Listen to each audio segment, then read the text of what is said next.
જો છોકરાઓ મજા આલ્ફા વિદ્યા સંકુલ તાલાળાના ઓનલાઈન એજ્યુકેશનમાં ફરી એક વખત તમારું સ્વાગત છે. વાત કરતા હતા ધોરણ 10 ચેપ્ટર નંબર 12 વિદ્યુતની.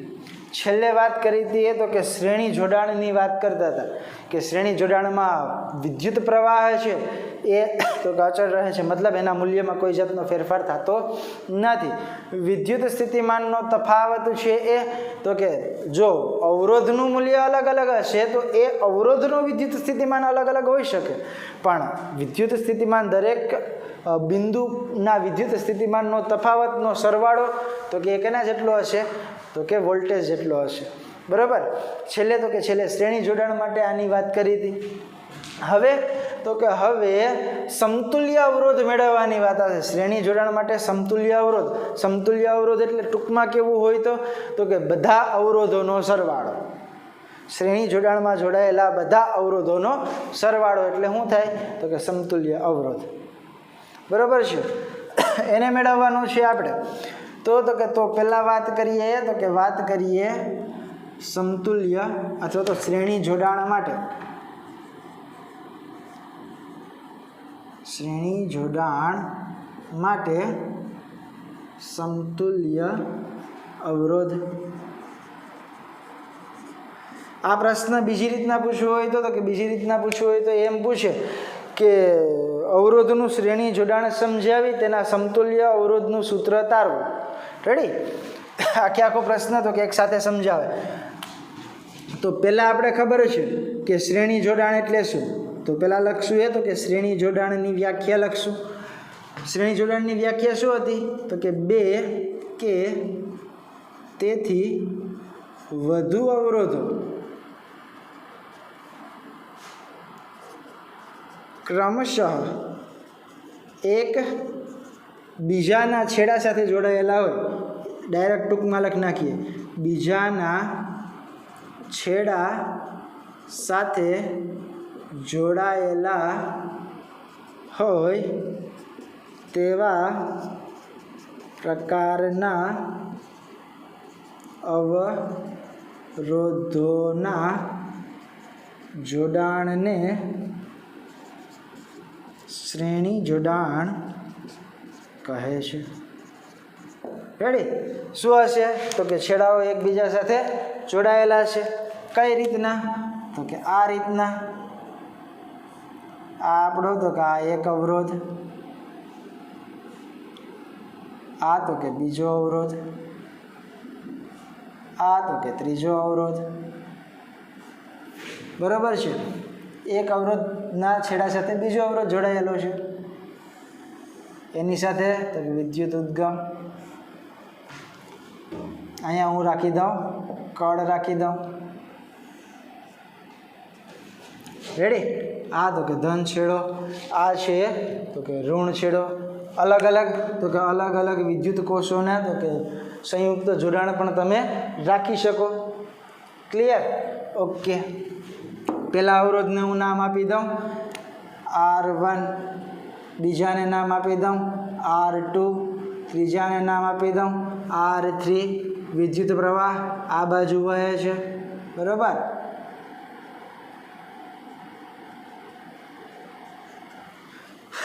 વિદ્યુત પ્રવાહ I એના મૂલ્યમાં કોઈ પણ જાતનો ફેરફાર થશે નહીં. શું કામ ફેરફાર નહીં થાય તો કે એક જ પરિપથમાં જોડાયેલા હોવાને લીધે તમામ પરિપથમાં વહેતો વિદ્યુત પ્રવાહ સમાન હશે. રેડી? અવરોધ R1 પાસે વિદ્યુત સ્થિતિમાનનો તફાવત માની લ્યો V1 છે, આની પાસે V2 છે, આની પાસેનો વિદ્યુત સ્થિતિમાનનો તફાવત V3 માની લઈએ. બરાબર છે. R1 જોડાણ સાથેનો વિદ્યુત સ્થિતિમાનનો તફાવત V1, R2 સાથે V2 અને R3 સાથે V3. પણ એક વસ્તુ આપણે ખબર છે. કઈ વસ્તુ ખબર છે તો કે શ્રેણી જોડાણમાં પરિપથમાં અથવા તો પરિપથમાં તમામ વિદ્યુત પ્રવાહ આઈનું મૂલ્ય કેવું રહેશે? મૂલ્ય સમાન હશે. વિદ્યુત પ્રવાહ આઈનું મૂલ્ય કેવું રાખવાનું છે તો કે સમાન. શું કામ તો કે એક જ પરિપથમાં જોડાયેલા છે, બરાબર છે. બીજી વસ્તુ કહીએ તો કે બીજી વસ્તુ કેવી હોય તો એમ કહી શકાય કે દરેક અથવા તો સર્કિટમાં આપણે આકૃતિમાં જે દોર્યું એ જ લખીએ. પરિપથમાં અવરોધો R1 R2 R3 R3 ના વિદ્યુત સ્થિતિમાનનો તફાવત અનુક્રમે શું છે? અનુક્રમે V1 V2 અને V3 છે. તો આગળ વાત કરીએ એ પ્રમાણે વિદ્યુત સ્થિતિમાનનો તફાવત બેટરીનો વોલ્ટેજ V શું થાય તો કે V1 વત્તા V2 વત્તા V3 થાય કે ન થાય તો કે આ થાય. અને બીજી વસ્તુ એ કે સમતુલ્ય અવરોધ એને RS કહી દેશું. આપણે સમતુલ્ય અવરોધને શું કહી દેશું? RS. એ આપણે કોને કીધું તો કે દરેક અવરોધનો સરવાળો. એટલે RS એટલે શું થાય તો કે R1 વત્તા R2 વત્તા R3 થાય કે ન થાય તો કે સિમ્પલ વસ્તુ છે. હવે આપણે સૂત્ર સાબિત કરવું છે સમતુલ્ય અવરોધનું. તો ઓહમનો નિયમ આપણે યાદ છે. ઓહમના નિયમ મુજબ શું થતું હતું તો કે ઓહમના નિયમ મુજબ V IR થતું હતું કે નહોતું થતું તો કે હા થતું હતું, બરાબર છે. I છે કેવો છે તો કે અચળ છે. I છે તો કે અચળ છે. V તો કે અલગ અલગ છે. તો કે આમ કહી શકાય કે નહીં તો કે ટોટલ સમતુલ્ય અવરોધ માટે વિદ્યુત સ્થિતિમાનનો તફાવત તો કે વોલ્ટેજ જેટલો છે V IRS R1 વત્તા R2 વત્તા R3 સમતુલ્ય અવરોધ જેટલો હોય V, બરાબર છે. અલગ અલગ બિંદુ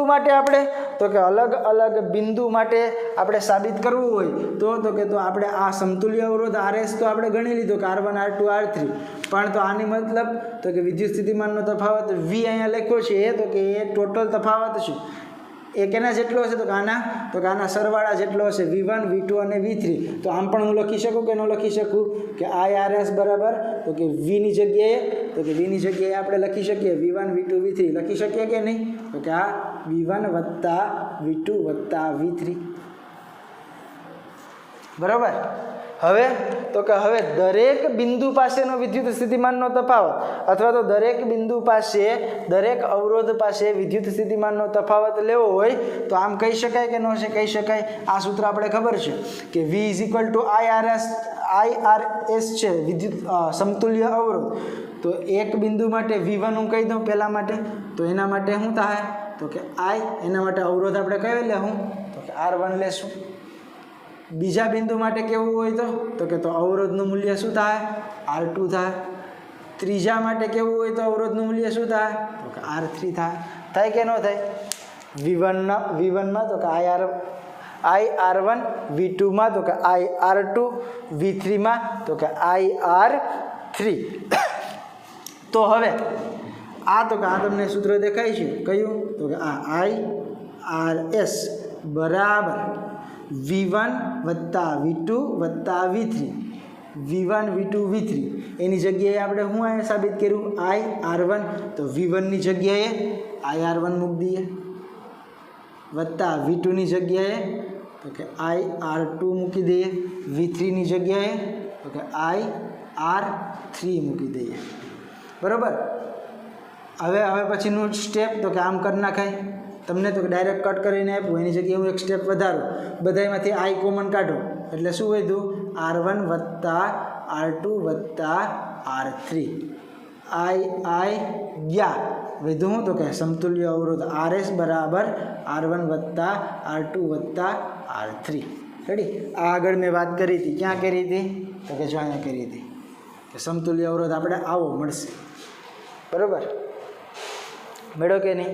કઈ રીતના વાત કરી તો કે વાતમાં બીજું કંઈ છે નહીં, શ્રેણી જોડાણ છે એના માટે તો કે એના માટે R1 R2 R3 અલગ અલગ છે, એના માટેનો વિદ્યુત સ્થિતિમાનનો તફાવત V1 V2 V3 અલગ અલગ છે, પણ એકંદરે કોના જેટલો હશે તો કે V જેટલો.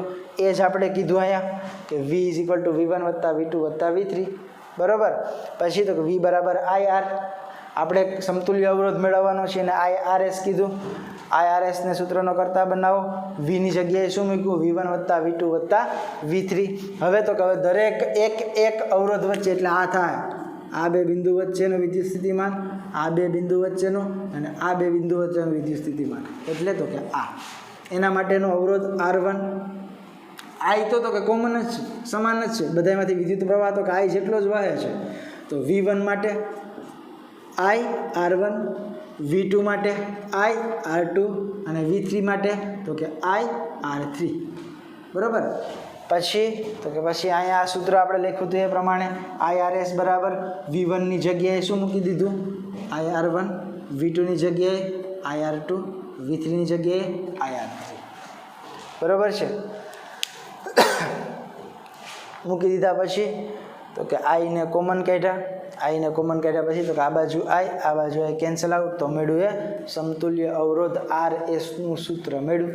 આને આધારે તો કે દાખલા કરવા હોય તો કરી શકાય બરાબર. સમતુલ્ય અવરોધ RS કેના જેટલો હોય તો કે પરિપથમાં જોડાયેલા અવરોધોના સરવાળા જેટલો. આ વાત આપણે કરીએ કોના માટે કરીએ તો કે શ્રેણી જોડાણ માટે કરીએ. હજી એક વખત કહું, શ્રેણી જોડાણ માટે સમતુલ્ય અવરોધ RS નું સૂત્ર શું થાય તો કે શ્રેણીમાં જોડાયેલા બધા જ અવરોધોનો સરવાળો, એને શું કીધું આપણે તો કે RS સમતુલ્ય અવરોધ. ક્લિયર? જોઈ લ્યો એક વખત આ સૂત્ર તો કે સૂત્ર તારવવાનું થાય એટલું લખવાનું થાય. તમને પ્રશ્ન પૂછે કે શ્રેણી જોડાણ માટે સમતુલ્ય અવરોધનું સૂત્ર તારવો બરાબર, તો તમારે તો કે આખો આ પ્રશ્ન લખવાનો થાય. જોઈ લ્યો એક વખત.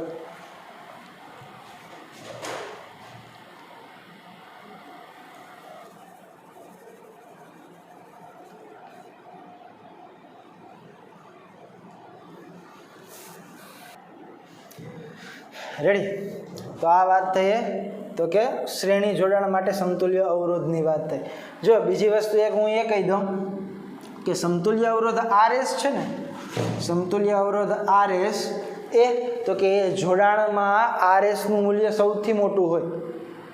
શું કામ સૌથી મોટું હોય તો કે RS નું મૂલ્ય સૌથી મોટું હોવાનું કારણ તો કે દરેક અવરોધ છે એનો સરવાળો તો કે સમતુલ્ય અવરોધ છે. મતલબ તો કે સમતુલ્ય અવરોધ છે એ તો કે શ્રેણીમાં જોડાયેલા મોટામાં મોટા અવરોધ કરતાં પણ મોટો હોય. એમ તો કે એમ નહીં સમજાય, એ વાક્ય તમને એમ ન સમજાય તો કે હું ડાયરેક્ટ એક્ઝામ્પલ દ્વારા સમજાવું કે R1 છે એ 5 ઓહમ છે, R2 છે તો કે 8 ઓહમ છે અને R3 છે તો કે 2 ઓહમ છે બરાબર. તો RS આનો શું થાય તો કે RS થાય સમતુલ્ય અવરોધ શું થાય તો કે આ સમતુલ્ય અવરોધ RS નું સૂત્ર આપણે ખબર છે R1 + R2 + R3. R1 એટલે 5 + 8 + 2, 8 ને 2 10 ને 5 15. RS કેટલો થયો તો કે RS 15 થયો. RS નું મૂલ્ય તો કે મોટામાં મોટો અવરોધ કરતાં પણ મોટું હોય. આમાંથી મોટો અવરોધ કયો છે તો કે R2, એના કરતાં પણ મોટું તો કે RS સમતુલ્ય અવરોધ હશે. શું કામ તો કે એનું કારણ છે કે સમતુલ્ય અવરોધ RS એ તો કે ભાગ લેતા દરેક અવરોધોનો તો કે સરવાળો છે. એટલા માટે સમતુલ્ય અવરોધનું મૂલ્ય બાકીના અવરોધ કરતાં પણ કેવું હશે તો કે વધારે હશે. હવે વાત કરવી છે તો કે આ શ્રેણી જોડાણની લાક્ષણિકતાઓની વાત કરવી. એમાં કશું છે જ નહીં ભાઈ. અટાણ બધું જે કથા કરીને એને તો કે એને શોર્ટમાં લખી, બીજું કંઈ છે નહીં. શ્રેણી જોડાણની લાક્ષણિકતાઓ શું છે તો કે જે વસ્તુ કરીને એ તો કે શોર્ટમાં લખી, બીજું કંઈ નથી. પહેલી લાક્ષણિકતા તમને કંઈક એવી કહી છે કે પરિપથમાં તો કે પરિપથમાં જો આ બધી વાત છે એ તો કે શ્રેણી જોડાણની જ વાત હાલે, લખતો નથી શ્રેણી જોડાણમાં પરિપથમાં. એમ પરિપથમાં વિદ્યુત પ્રવાહનું મૂલ્ય દરેક જગ્યાએ કેવું હોય છે તો કે સમાન હોય છે. પરિપથમાં વિદ્યુત પ્રવાહનું મૂલ્ય દરેક જગ્યાએ કેવું હશે તો કે સમાન હશે. કે આપણે ઓલરેડી વાત કરી લીધી કે આઈનું મૂલ્ય હંમેશા તો કે સમાન હોય છે. બીજી લાક્ષણિકતાઓ તમને એવું કીધી કે વિદ્યુત સ્થિતિમાનનો તફાવત અથવા તો બે છેડા વચ્ચેના વિદ્યુત સ્થિતિમાનનો તફાવત. પરિપથના બે છેડા વચ્ચેના વિદ્યુત સ્થિતિમાનનો તફાવત. વિદ્યુત બે છેડા વચ્ચેના એટલે ક્યાં તો કે આ એક આ અને એક આ બે છેડા વચ્ચેના વિદ્યુત સ્થિતિમાનનો તફાવત અવરોધના વિદ્યુત સ્થિતિમાનના તફાવતના સરવાળા જેટલો હોય છે. એ પણ ક્લિયર આપણે કરી દીધું કે આ બે છેડા વચ્ચેના વિદ્યુત સ્થિતિમાનનો તફાવત કેટલો હોય તો કે V = આ વાત કરી હતી V = V1 + V2 + V3. Ready? એ જ વસ્તુ આ છે કે બે છેડા વચ્ચેનો વિદ્યુત સ્થિતિમાનનો તફાવત બાકીના સરવાળા જેટલો હોય. ત્રીજી વાત કરવી હોય તો એમ કહી શકાય કે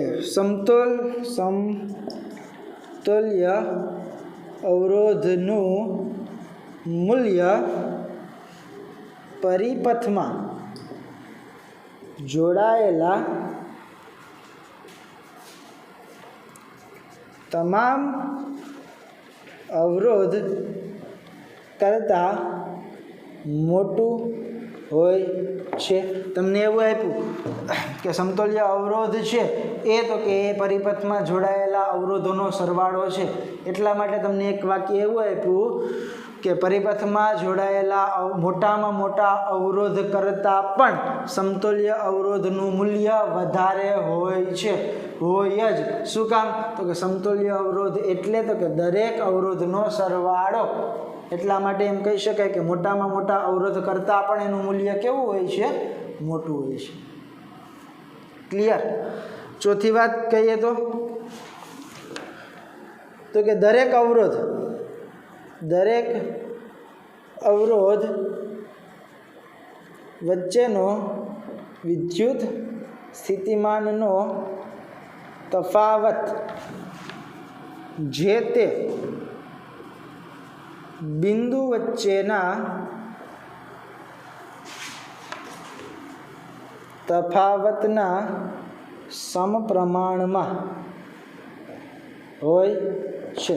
મતલબ હું તો તમને ટેક્સ્ટ બુકમાં એવું આપ્યું હશે કે વિદ્યુત સ્થિતિમાન બે છેડા વચ્ચેના વિદ્યુત સ્થિતિમાનનો તફાવત છે બરાબર એ તો કે એ આનુષાંગિક વિદ્યુત સ્થિતિમાન યાની કે આનુષાંગિક અવરોધના ઉપર આધાર રાખે. આનુષાંગિક એટલે તો કે એના અનુરૂપ અવરોધ. V1 માટે અનુરૂપ શું થાય તો કે અનુરૂપ થાય R1. આનુષાંગિક શબ્દનો ઉપયોગ કર્યો. V1 માટે R1, V2 માટે R2, V3 માટે R3. એના ઉપર આધાર રાખે. એટલા માટે જ કીધું હતું કે જો R1 = R2 = R3 હોય તો જ V1 = V2 = V3 થાય. પણ જો R1 ≠ R2 ≠ R3 હોય તો V1 ≠ V2 ≠ V3 થાય. કંઈ સમજાણું નહીં ને જો હું આમ કહું કે R1 R2 અને R3 નું મૂલ્ય સમાન હોય ને તો V1 ને V2 ને V3 નું મૂલ્ય સમાન હોય. જો R1 R2 ને R3 નું મૂલ્ય બધાયનું અલગ અલગ હોય તો બધા માટે V1 V2 અને V3 અલગ અલગ હોય. બરાબર? બીજું કંઈ આમાં છે નહીં. આવું જોઈને ગભરાઈ નહીં જવાનું. દેખીતી વસ્તુ છે કે R1 ને અનુરૂપ V1 છે, R2 ને અનુરૂપ V2 છે, R3 ને અનુરૂપ V3 છે. જો આ સમાન તો આ સમાન, આ સમાન તો આ સમાન. બરાબર? તો આ વાત થઈ એ શ્રેણી જોડાણની વાત થઈ. હવે તો કે શ્રેણી જોડાણને આધારે તમને તો કે દાખલા આપેલા છે પણ એ દાખલા જોશું એ તો કે નેક્સ્ટ ટાઈમ જોશું. બરાબર? આજ માટે આ સૂત્ર સાબિત કરો અને એની લાક્ષણિકતામાં બીજું કંઈ નથી. સૂત્રમાં જે બોલ્યા એ જ લાક્ષણિકતાઓ છે એટલે મૂંઝાવાની જરૂર છે નહીં. આને અનુરૂપ દાખલા શું એ તો કે નેક્સ્ટ ટાઈમ. અને શ્રેણીને આધારે તો કે શ્રેણીમાં અને સમાંતરમાં શું ફરક છે એ સમાંતર જોડાણ ભણશું ત્યારે જોશું. આજ માટે એટલું.